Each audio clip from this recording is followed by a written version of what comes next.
پہاڑ کے برابر بھی قرضہ ہو تو اتر جائے گا۔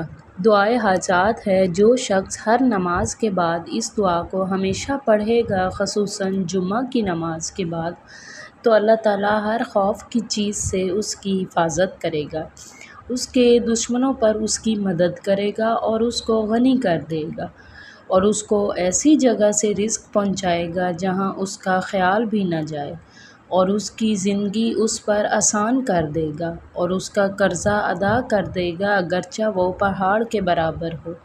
اللہ تعالیٰ اپنے فضل و کرم سے اس کو ادا کر دے گا۔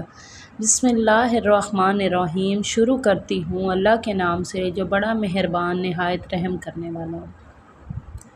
جو اذکار قرضہ اتارنے کے لیے ادا کرنے ہیں آپ نے، یا اللہ، یا احد، یا واحد، یا موجود، یا جواد، یا باسط، یا کریم، یا وہاب، یا ذی الطول، یا غنی، یا مغنی، یا فتاح۔